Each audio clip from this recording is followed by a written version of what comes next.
Do you know the 7 things poor people waste their money on? It's a question that can reveal a lot about our financial habits. We stand on the precipice of an era where financial literacy is not a luxury, but a necessity. Our spending habits, whether frivolous or frugal, can greatly shape our financial future. So it's time we took a hard look at the spending habits that can ensnare us in a cycle of financial instability. Let's dive into these 7 spending habits that can keep people in a cycle of poverty.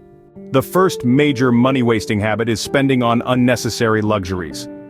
As we forge ahead into the 24th year of the millennium, the temptation to splurge on superfluous comforts has never been greater. With the rise of consumerism and the ever-increasing influence of social media, we are constantly bombarded with images of the latest gadgets, designer clothes, and high-end accessories. However, the question we must ask ourselves is, are these luxuries necessary? Do they significantly improve our quality of life, or are they just draining our financial resources? From that top-of-the-line sports car to the latest smartphone model, these unnecessary luxuries can leave us with an empty bank account and a pile of depreciating assets. Let's take a closer look at the concept of unnecessary luxuries. These are items or services that go beyond meeting our basic needs and wants. They often come with a hefty price tag and offer little to no return on investment. Instead, they serve as status symbols, feeding into our desire to impress others and maintain a certain lifestyle. But at what cost? The hard truth is, spending on unnecessary luxuries can lead to financial instability. It's like a leaky bucket. The more you pour in, the more seeps out, leaving you with nothing to show for your hard-earned money. This habit can deplete your savings, leaving you unprepared for emergencies or major life events. It can also hinder your ability to invest and grow your wealth, keeping you stuck in a cycle of paycheck-to-paycheck living. The key to breaking free from this money-wasting habit is to shift your focus from spending to saving. Instead of purchasing that designer handbag or upgrading to the latest tech gadget, consider putting that money into a savings account or investing it. Remember, wealth isn't measured by the amount of stuff you have, but by the assets you own and the financial freedom you enjoy. So the next time you're tempted to splurge on an unnecessary luxury, take a moment to consider the long-term impact on your financial health. Do you really need it, or is it just a want fueled by societal pressure and clever marketing strategies? Remember, wealth is what you save, not what you spend. Next up, the habit of eating out frequently. It's a common trend, especially in this fast-paced world where convenience often trumps cost. But have you ever stopped to consider the financial implications of this habit? Let's dive in. First, let's talk numbers. According to a recent survey, the average person spends over $3,000 a year on dining out. That's a substantial chunk of change, isn't it? Now think about the potential savings if that money were redirected towards groceries and home-cooked meals. Cooking at home, contrary to popular belief, doesn't have to be a time-consuming chore. With a little bit of planning and a few go-to recipes, you can whip up a meal in less time than it takes to decide on a restaurant, drive there, wait for a table, order, and then wait for your food. Plus, home-cooked meals usually end up being healthier, which could save you money on healthcare costs down the line. Meal planning is another great way to curb the habit of eating out. By planning your meals ahead of time, not only do you save money, but you also reduce food waste, which is an additional savings. And let's not forget about leftovers. They make for great next-day lunches, saving you from that expensive midday meal at the office cafeteria. Sure, dining out is a treat and it's perfectly fine to indulge occasionally, but making it a habit can have a severe impact on your finances. And remember, it's not just about the money you're spending, it's about the money you're not saving. Think about it this way. If you were to cut your dining out expenditure by even half and invest that saved money into a low-cost index fund, you could be looking at a sizable nest egg in a few years. So the next time you're tempted to grab takeout or dine at that fancy new restaurant, think about the long-term financial consequences. Remember that each dollar saved is a dollar earned, and the money you save on meals can be a significant addition to your savings. One of the most damaging financial habits is carrying high-interest debt. Picture this. You're trying to fill a bucket with water, but there's a hole in the bottom. No matter how much water you pour in, it keeps leaking out. That's what high-interest debt is like.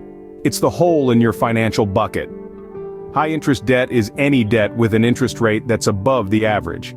It might be a credit card balance that you've been carrying for months, or a payday loan that you took out in a pinch. These types of debt can come with interest rates in the double digits, sometimes as high as 30% or more. So, every month, a big chunk of your money goes towards paying off not just what you owe, but also the interest that's piled up. It's easy to see how this can become a problem. The money you're spending on interest is money that you're not saving, investing, or using to pay off the principal, the original amount you borrowed. And the longer you carry high-interest debt, the more it costs you. So, what can you do about it? The first step is to prioritize paying off your high-interest debts. Make a list of all your debts, from the highest interest rate to the lowest. Then focus on paying off the one at the top of the list while making minimum payments on the rest. This is known as the avalanche method, and it's a proven strategy for tackling high-interest debt. It might be tempting to only make the minimum payments, especially if money is tight, but remember, the longer you take to pay off your debt, the more you'll end up paying in interest. It's like throwing money into a hole. Lastly, try to avoid taking on high-interest debt in the first place. If you need to borrow money, look for options with lower interest rates. If you're using a credit card, pay off your balance in full each month to avoid interest charges. The sooner you pay off high-interest debt, the sooner you can start growing your wealth. Remember, your money should be working for you, not against you. And getting rid of high-interest debt is a big step towards making that happen. Impulse buying is another common habit that can lead to financial trouble. Now, what is impulse buying, you may ask? It's the act of purchasing something on a whim, without any prior planning or consideration, often driven by emotions or external stimuli. We all have been there, haven't we? You're casually browsing through a store or scrolling through an online shopping site, and suddenly you see something that catches your eye. Maybe it's a shiny new gadget, a trendy piece of clothing, or a limited time offer that's too good to pass up. Before you know it, you've swiped your card or clicked "Buy Now," and you're the proud owner of something you didn't even know you wanted. However, these unplanned purchases can add up quickly and have a significant impact on your financial situation. It's like a small leak in a ship that can eventually sink it if left unattended. So, how do you resist the urge to make impulse purchases? Well, here are a few tips. First, make a shopping list before you go shopping, whether it's online or in-store. Stick to this list and resist the temptation to add anything extra to your cart. Second, practice the 30-day rule. If you feel the urge to buy something you hadn't planned on, give yourself 30 days to think it over. If you still want it after a month, then consider purchasing it. Third, limit your exposure to advertisements and promotional emails. These are designed to trigger impulse purchases, so the less you see of them, the less likely you are to be tempted. Fourth, consider the opportunity cost. Every dollar spent on an impulse buy is a dollar that could have been saved or invested for the future. Finally, remember to budget for fun. It's okay to treat yourself occasionally, but make sure it's planned and within your budget. Impulse buying can be a tough habit to break, but with mindfulness and discipline, it is possible. Remember, every dollar saved is a dollar earned. Neglecting to save is a habit that can keep you in a cycle of poverty. A statement that rings truer than ever in 2024. Saving money isn't just about hoarding every penny, but about ensuring you have a safety net for the unexpected and a nest egg for your future. Now you might wonder, how do I start saving when I barely make ends meet? Well, the answer lies in developing a strategy and sticking to it. One effective strategy is setting up automatic transfers. Most banks offer this feature, where a specified amount is transferred from your checking account to your savings account every month. It's like setting up a direct debit for your future self. But remember, there's no one-size-fits-all amount when it comes to savings. You need to figure out what's comfortable for you. A good starting point is to aim to save 10% of your income. If that seems too daunting, start with 5% or even 1%, and gradually increase it as your financial situation improves. Another crucial part of the saving strategy is budgeting. A budget isn't meant to restrict your spending, instead, it's a tool to give you control over your money. It allows you to understand where your money is going, and helps you prioritize your spending. So maybe it's time to cut down on those daily lattes or premium cable channels, and redirect that money into your savings. It's important to remember though that saving money isn't about depriving yourself of all fun and enjoyment. It's about making conscious decisions about your spending and understanding the difference between what you want and what you need. In the grand scheme of things, saving money can help you break free from the paycheck to paycheck cycle, prepare for unexpected expenses, and build wealth over time. It's about creating a secure financial future for yourself and your loved ones. So, Let's strive to break the habit of neglecting savings. Let's challenge ourselves to make saving a part of our financial routine, because, at the end of the day, saving is not a choice, it's a necessity. The sixth habit is the lack of investment. Investing is not a luxury reserved only for those with six-figure salaries or inherited wealth. It is a necessary step towards financial stability and growth. Yet many individuals avoid it, mistakenly believing it's only for the rich or that it's too complicated. This misconception could not be further from the truth. Let's debunk that myth right now. Investing is, in fact, a powerful tool available to everyone, regardless of their current financial status. It's a means of making your money work for you, rather than you working for your money. It's the art of planting seeds today that can grow into a fruitful tree tomorrow. Many people are put off by the perceived risks and complexities of investing. However, investing is not about getting rich quick or taking unnecessary risks. It's about having a plan, being patient, and understanding that wealth is built gradually over time. Moreover, the world of investing has never been more accessible. With the advent of online platforms and apps, you can start investing with as little as the price of a cup of coffee. You no longer need to be a Wall Street whiz or have a deep understanding of the stock market.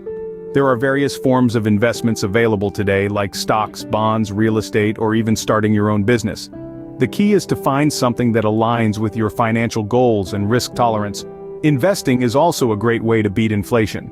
The money sitting in your savings account might feel safe, but it's actually losing value over time due to inflation. By investing, however, you can potentially earn returns that outpace inflation, thereby preserving the purchasing power of your money. Remember, the earlier you start investing, the more time you give your money to grow. It's the magic of compound interest, where you earn interest on your interest, amplifying your wealth over time.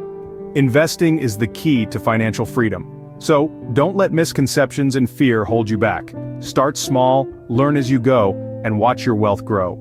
Last but not least, ignoring financial education can be a costly mistake. Let's not mince words here. Financial literacy is a game changer.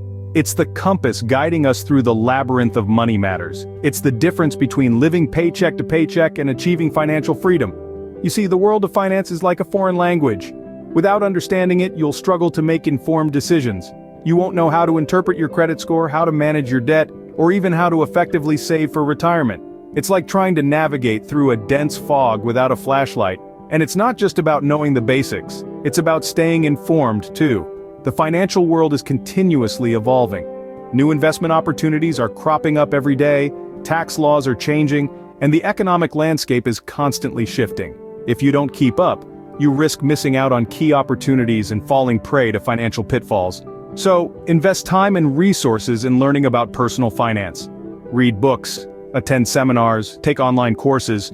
Surround yourself with financial wisdom. Remember, it's not an expense, it's an investment in yourself and your future. The payoff?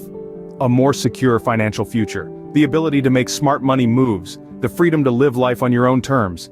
And that, my friends, is priceless. Knowledge is power, especially when it comes to finances. In conclusion, financial success comes from wise spending, saving, and investing habits. It's about understanding the value of money and not squandering it on unnecessary luxuries. It's about exercising restraint and not giving in to the temptation of frequent dining out or impulse buying. It's about being mindful of high-interest debt, which can quickly spiral out of control if not managed properly. Moreover, it's about the importance of setting aside a portion of your income for savings, to prepare for rainy days or unexpected expenses. It's about recognizing the power of investing and how it can help grow your wealth over time. And lastly, it's about not ignoring financial education. Understanding basic financial concepts can go a long way in helping you make informed decisions about your money. By avoiding these 7 habits, you can set yourself on the path to financial freedom. Remember, the choice is always in your hands.